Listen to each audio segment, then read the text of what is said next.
of March. Yes. Now, if one takes a snapshot as at the 30th of June, Yes. one of the few things agreed in this case seems to be that the contract, that the employment was terminated. There can be debate about the basis on which it was terminated. And the three possibilities that occur to me, although there may be others, are first, that it was terminated for cause. Second, that it was terminated by notice, both in accordance with its terms. Or third, that it was terminated by mutual agreement.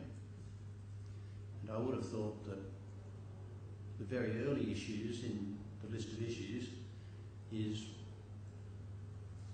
are they the three and which one? Yes. Then we come to your continuing to sue on that contract. Yes.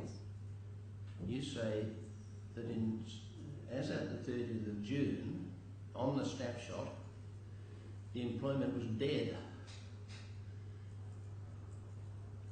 How can you describe to me how you say it comes back to life as distinct from whatever thereafter happened between the parties, giving rise, if it did, to another employment contract? Yes, and That possibly an oral one, yes. incorporating to complete or other extent Yes. the terms of the first Previous, agreement. yes. Well, so there are, as you pointed out, various scenarios here depending upon how the evidence is weighed up, and of course submissions will be made. But the first scenario is the 30th of June, what happened on the 30th of June. Now, it's the claimant's case that he understood that he had been terminated on the 30th of June because there was an attempt to unilaterally vary his terms, which wasn't accepted. So that's what he understood on the 30th. On the 2nd of July, on the basis of the email that he received from the chairman, whereby it was said that there was no written notice pursuant to the contract, he is then uncertain about whether or not his employment has been terminated. Let's not worry about the facts in too much detail. Yes. I just want to get the legal concept on which you rely. Yes. Let me just explain that. His witness statement says that there was a waiver. Yes. It's really not up to him to talk about this, but if that is the way you put it, is that the legal basis on which you rely? Well, two bases. We say either if there was a termination of the written employment contract, then by the 2nd of July it's ineffective. Yeah, but on what legal basis? That it has been waived. Yeah. And anything else? What other legal basis?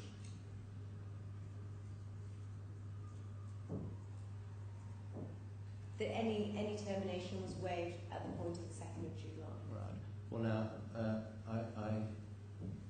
I'm quite familiar with the notion of waiving the breach of a contract and not terminating the contract because of the breach. The notion of waiving a termination is different, and I'm going to need your help Yes. in the authorities or other reasoning Yes. to get on top of that one. Yes. But that's the way you put it in some way, is it? And again, we will look at the authorities on this, but not to limit myself to a waiver argument. We say that the termination was ineffective so as to bring the written employment contract back to life. You can use those terms. Well, no, don't bring something back to life unless it's dead to begin with. So not wanting to go into the facts again, our case is that it was understood that the contract had been terminated, but in fact it hadn't been. All right. Okay. So that's a slight variation then. Yes. More than slight. So it was understood that it had been, but in fact it hadn't. That's the first scenario. Yeah.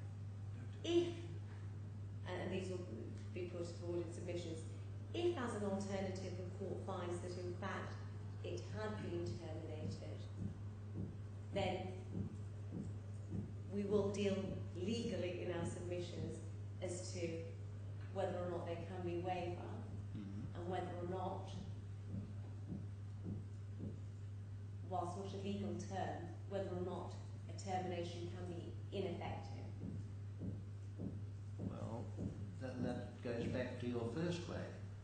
If the termination was ineffective, then it was not terminated. Yes. And that's got nothing to do with what, well, I'm too definite. I would have thought ordinarily you would decide whether a termination was effective by what happened in the purported termination and not by what happened afterwards. Yes, so it goes back to the factual question. Yes. Yes. Yeah. So yes, we will deal with those arguments and the legal. So the essential thing is, one, it was never terminated, in fact, even though they both thought it was. Yes. And if it was, then through the legal concept of waiver, it came back to life. We say that now, but we will deal with it in our legal submissions. Yes, And I completely hear your point. And for that you rely on a lot of subsequent events, including the sort of thing that I mentioned to Mr. Dar when I spoke about reconsidering with our previous communications. Yes. Yes. Okay, now what about the possibility of a fresh employment contract? You haven't sued on it. That's your big problem. Yes. So if the court finds that in fact the contract was terminated, then we say that there was, well, we have to say that there is a new verbal contract. Yes. But you haven't, have you?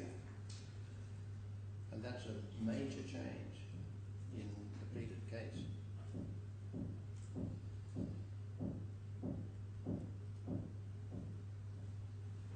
Well, you're going to have to give a lot of thought to whether you are able to say that.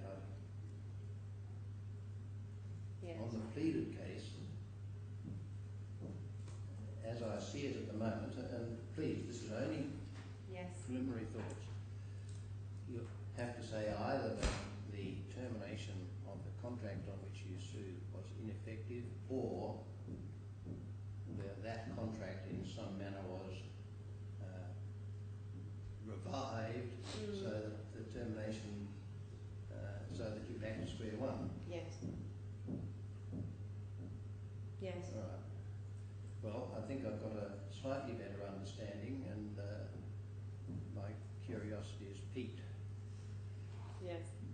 That's what I wanted to raise with you, and the matter I particularly wanted to raise with Mr. Dar was, I already have done, concerning the British materials.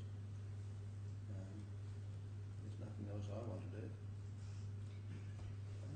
Well, we're grateful for your input and grateful for your patience. All right. Well, now you've got that list to do, and maybe a list of issues. Don't let the list of issues get away. If you can, before you go, please, Miss Ackman, otherwise it'll disappear into wherever those things go. And it remains only for me to give you my felicitations on your marriage. Grateful, thank you very much. Cheers. All right.